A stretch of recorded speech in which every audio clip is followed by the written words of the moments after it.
A very good afternoon to all the viewers, and a very warm welcome to Shri Satej Patil, Honorable Minister for the Government of Maharashtra.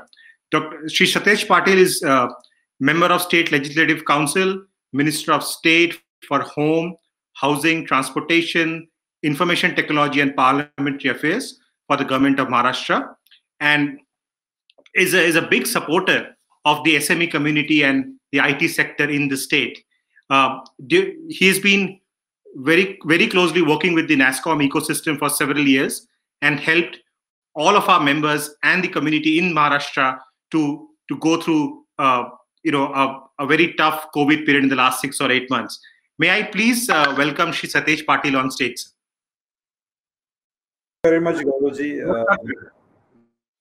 Nice to interact and this opportunity. As Gaurav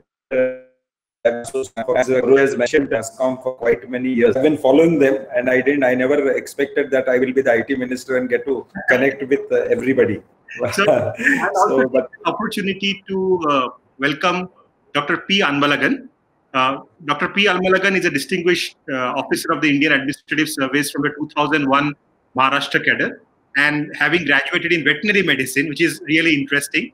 He is presently the CEO of MIDC, which is also responsible for all the small companies in the state of Maharashtra. Is an industrial development corporation, and he has served on several other important portfolios, including district magistrate, collector in Zilla Parishad, and has been working in MIDC for a long time. Dr. Anbalagan, welcome to NISC 2020. Have a very good afternoon, sir. Thank you, Mr. Gaurav. Good afternoon, sir. Nice to see our minister also here. Really, we look forward for this session. Thank you. Right, sir. So we'll have I'll try and ask some very basic questions, sir, just to guide this discussion. But please feel free to give your thoughts for our viewers. We have an audience of smaller IT companies. Yesterday we had about 800 people on here, and about 300 CIOs from larger non-IT companies as well on this forum. So I will start off with my question with Honorable Minister, sir. So this last 6 months or since March, about 9 months now, I've really lost count, has been quite tough for a lot of companies, a lot of the industry as such. And we have interacted a lot with your office and yourself in the last 6 to 8 months. But we have seen that, some of the Indian IT companies are sort of coming out of this in a better way than we expected. It will be great, sir, if you could highlight some of the support steps that the government of Maharashtra did in the last 6 to 8 months to help these companies during the lockdown and the COVID recovery time, sir.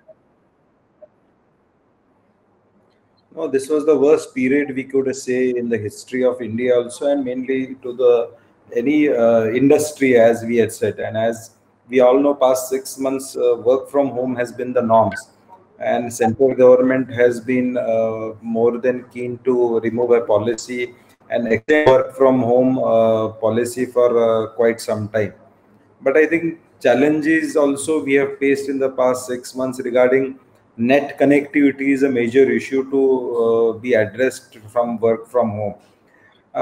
In this last 6 months have taught us if any unwanted situation comes, how we need to handle it. And probably I think the industry suffered a lot in this past 6 months, but they tried to cope up by doing work from home. And probably this will be the new norm. And certainly the challenges are big in the coming future also, because as we know, the disruption is not only in our country, it's a worldwide disruption, is not our disruption. And every industry is being affected. But still, I feel a few opportunities are there in the health sector, education sector, which are coming next future of online education or online health issues, which can be tackled by the IC sector. So it's a probably win-win situation for few people who can go ahead and do newer things, I think. And as a state, we are keen to help out the IT sector in all ways I think the software technology park had taken some initiatives also. But as a state, we are keen to help the IT sector in all ways. I also want to take this opportunity to thank you and the state of Maharashtra for being so supportive to the ecosystem here. We have a large collection of IT companies as well as non-IT companies in the state who are small companies. Let me just quickly go over to Dr. Anbalagan and ask a very pertinent question. I know that we have discussed this in many forums, sir. So, this is a time when we have seen a lot of non-tech companies suffering a lot because of their lack of technology adoption. And this has come out in the open, and it is a good candid realization for all of us that while we have lakhs and lakhs, I think Maharashtra has about 6-7 lakh non-technology MSMEs.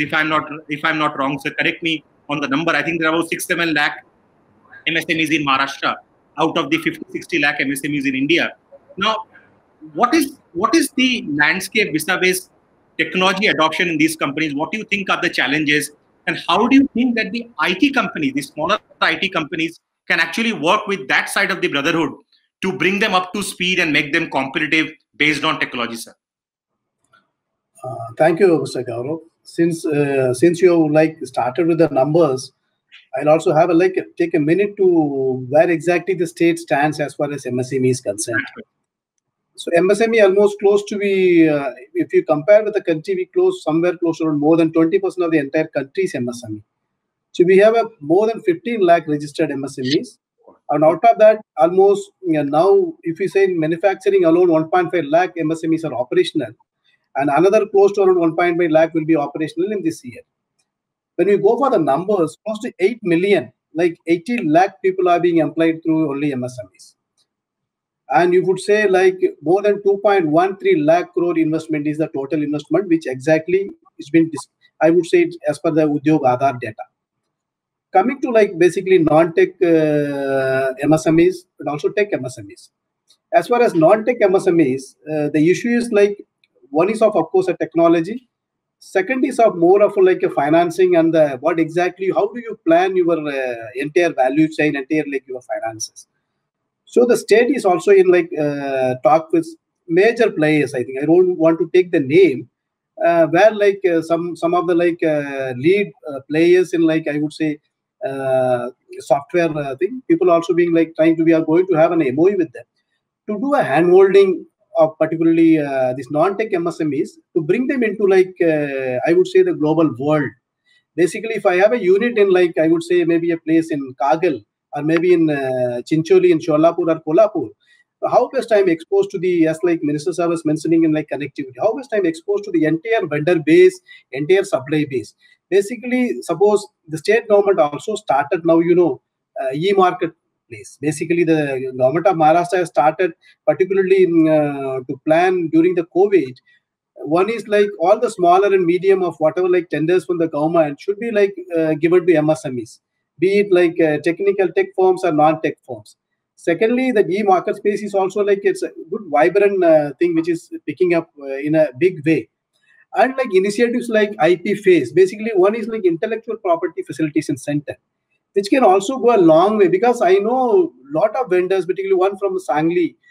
People have so much of innovation and other thing, but they are not knowing what exactly the process to obtain whatever IPR and other thing. Right. And now we all know, suppose the state is taking a projects blockchain and DLT, particularly distributed ledger technologies across areas. You name it a land registry, name it a supply chain management and identity management, education, healthcare. Which it's not only in I would say manufacturing or services, but also across the spectrum, specifically in I would say education and healthcare. So there are we have more innovative technology. We all know AI, blockchain, and also IoT. They're all coming up, and state is also planning. I would say more on the line of a electronic manufacturing cluster. And state also has come up with a fintech startup policy, where I think the state is doing all our efforts to whatever aftermath of COVID to troubleshoot. And that is evident from the number, I would say. That is evident from the number. The FDI, which the state is a cumulative FDI, if you say from 2000, we contribute 1/3 of the entire thing. Even other states which come close, they are only 5% and 4%. So FDI alone, we could mobilize around 80,000 crore. Other than FDI, this even during COVID, we could do 65,000 crores of investment, which are actual investments. Think of that 80 plus 60, almost close to 1.5 lakh crore is investment. So lot of things are happening now, despite COVID, and there's a lot of opportunities, lot of particularly healthcare, medical diagnostic equipments. So we are going to have a better time. I think it's an opportunity, and the state is well aware. Thank you. Absolutely. So I think that's a very comprehensive picture. Let me go back to Shri Patil and ask a very I would say very common question. So, Maharashtra is a large state. It is also a destination of very large IT companies. Very, very big brands are housed in the state. Not just IT, but even large enterprises.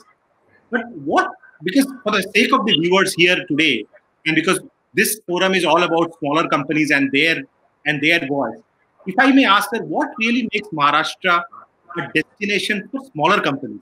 Because what makes it a destination for larger companies might be very different than the reason smaller companies may want to come to Maharashtra. So if you could take a few minutes to give your views on what is really Maharashtra for smaller companies, both tech and non-tech. As my dear friend Anbalagan explained you in detail, what is our canvas in the country as a state of Maharashtra. And we have always seen a surge in people coming and establishing companies in Maharashtra. I think policy-wise, if we can say, we have reduced the time for companies to be registered. Then earlier processes of incorporation are being done. Integration of processes to e-biz portal has been facilitated.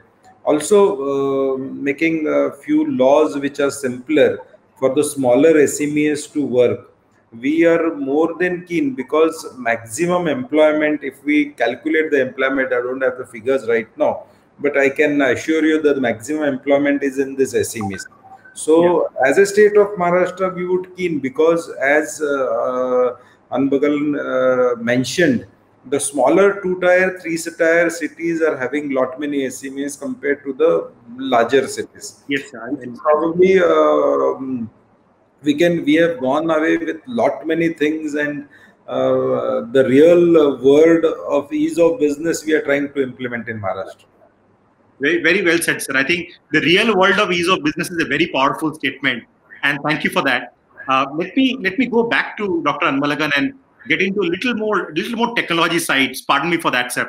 So, how do you think will a partnership between the technology SMEs who are smaller in numbers? They are usually much smaller. In India, all of India, we have only about 17,000 IT SME companies who are between 5 to 200 crore size, and we have about 50 lakh non-IT, non-technology traditional SMEs, manufacturing, process, services, all of that.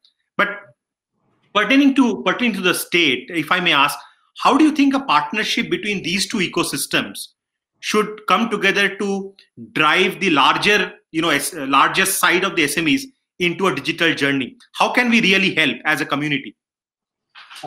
Thank you. Basically, even into, like, I would say, tech IT firms, there are like multiple verticals. So when we go for a broad picture of like any partnership, it's more on a broader tape. Particularly, I would prefer here a very specific mandate with maybe identified sectors. If I say even in software, I would say like automotive electronics, defense electronics, maybe aerospace electronics, maybe medical electronics. And so, see, we need to devise even that what exactly the major volume cater to the sector. Then where we can partner with organizations like NASSCOM, and also we are also partnering with some other lead global players. We need to identify what exactly the activity for each vertical or each association is going to be. And it should be very, very specific, I would say, like a hand-holding. For example, even like a smaller SME, if I have any issue with like an IP or property, the state government also should be able to spend something on a process fee. Like normally we do spend, assist bringing in technology, and also to get the IPR, government do support. But that should be upscaled. So that like it will also match with what exactly the quantum of development which is going to be required. Secondly, if we come to like our state where like auto and maybe like host of like 7 to 8 sectors, lead sectors. Now, no sector is like it's like away from IT or maybe technology. I would quote an example. So when this COVID was there and companies to be given a permission. So how to give a permission? So we thought that we have proposed that it should be automatic approval. We should trust the companies. So we roped in a company. It's not from like Pune or from Mumbai. It has come from NASSC. And it has done the portal within 2 to 3 days, and where more than 1 lakh companies are given a self-certification. So that is what the talent pool we have across the state. So this is where like exactly we should work out the modalities, and I think we are in, of course, we do operate startups with NASSCOM, and also we are going to scale up that on a much bigger way. But that way, in similar kind of like we are also having a tie-up with Cornell University again for like a technology assistance. So similarly, we need to have 5 to 6 big players there and identifying the specific thrust sector. Maybe I would say in the span of like 2 to 3 years. So we need to have a timeline, we need to have all that, and we need to have a deliverables. So at the end of the day, we also should be able to know what exactly the quantum of benefit the state is going to get. Absolutely. I think we all personally believe that a good partnership between the smaller IT companies and the smaller manufacturing MSMEs, or let's say generalized manufacturing MSME, is a very powerful partnership. So it brings together an opportunity for the IT companies, creates a market for them. At the same time, enables digital transformation for the non-technology side of the ecosystem and accelerates their globalization, their competitiveness, and helps them mitigate a start and stop economy. My last quick question, just as an extension to what I just asked, do you think the state really will be able to incentivize non-IT SMEs to adopt digital, thereby creating a market for digital in the state across the SME land segment? Is there some kind of an incentive the state is thinking through? Absolutely. I would say as an MSME, as a sector, I think the state offers the best of the incentives. Even like from technology adoption, to even like I would say in green technologies, and also to like pollution. The companies into like making like pollution as an issue main thrust. So government is like all out effort. Even like basic nitty-gritties, like I would say the proposals, like I would say the plug and play policy, particularly for the MSMEs. The initial investment is going to be on a like much more, as far as if you count on like I would say land and the buildings. So for a non-tech MSMEs and also for a tech MSME, typically for electronics, where we can also be able to give a bare sales. So that government, particularly MIDC, is all out effort to start with an electronic park, where of course we should be able to accommodate major like MSME in like I would say in like manufacturing sector. As far as non-tech firm is concerned, particularly when they are coming with an I would say a larger vendor, I would say a larger anchor unit, the government also offers directly the plug and play infrastructure.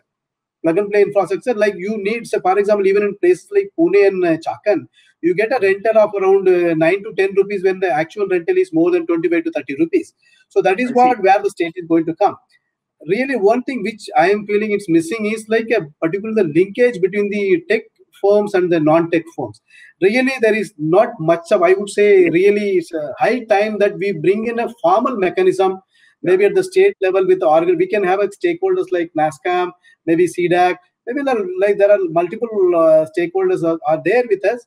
So we should be taking it forward so that like actual whatever like we want to say. So we will be bridging the gap between the both non-tech firms, and we will also get the vendors for the tech firms, and we will also get the technology for the non-tech firms. I think Mr. Gaurav, we should take it forward, and we'll fix up a timeline. And taking clue from this seminar and this webinar, I think it will be a big start to start that. Absolutely, sir. I think very well summarized, very encouraging to know. In fact, this is the partnership that we are all looking forward to. And I think this is a true partnership between two sides of the same ecosystem, which has same sets of problem and opportunities. So I think we have run out of time. I'll just take one more minute for you to have any closing comments for our viewers today on NISC. We have about 1,000 small IT companies here today with lots of customers, their customers on the forum, and a lot of great speakers. So your closing comments before I close this session, sir. Thank you. I would like start, the state has unveiled Magnetic Maharashtra 2.0, with a broad, I would say, in the mandate of like the plug-and-play infrastructure for all the MSMEs, short-term rentals, short-term leases, and second will be the Mahaparvana, which like it mandates the state to give permission within 48 hours. And state is also coming up with the Single Window Clearance Act. So the state is going to be giving like a legal mandate, I would say, statutory backing for that. And third will be like a Maha Jobs. It's like a web portal where we are bringing in a skilled workforce where like people can register and go for like I would say like I can fetch my whosoever like workforce is there. It's quite like more than 3 lakh people have also registered. And of course, everyone knows the fintech is picking up, and also we are coming up with a new IT policy where like not only the developers, it is going to be more of a, like a service and MSME dominant, and this MIDC also earmarks more than 20%. It's like minimum is a 20% of the land bank for the MSMEs, and MIDC is also looking at the partnership with like individual players to bring in the power cost less. MIDC also, I would say, like fighting it out to get the power distribution license, because in IT you need that. And in coming up, I would say the parks of the high-tech city, which is coming up in like Talegaon and Digi Mangaon, the DMIC, are going to have the best of the like, including an optical fiber. You have like all the underground cables. Really, in real sense, I would say the plug-and-play policy. And the industrial policy 2019 has everything. So you have a like SGST refund, electricity exemption. You have a like, this is the only state which offers, I would say, at least on record, the SGST, the gross SGST as an incentive package for a particularly for MSM. So that way, I think state has a lot, many things to offer, and state is also coming up with a data center policy maybe in a month. And also IT policy is also going to be brought in. Maybe we are already run out of time after that. I think we are there as an MIDC, as a nodal agency. We are also always there to handhold our investors. Thank you. Thank you so much, Dr. Anbalagan. Minister Saab had to quickly log off because he had another meeting that started. So we'll miss him for the closing comment. Thank you so much for your time this afternoon and such a candid chat with me. Look forward in working with the state, sir. And thank you on behalf of NASSCOM, sir. Namaskar. Thank you so much. Thank you.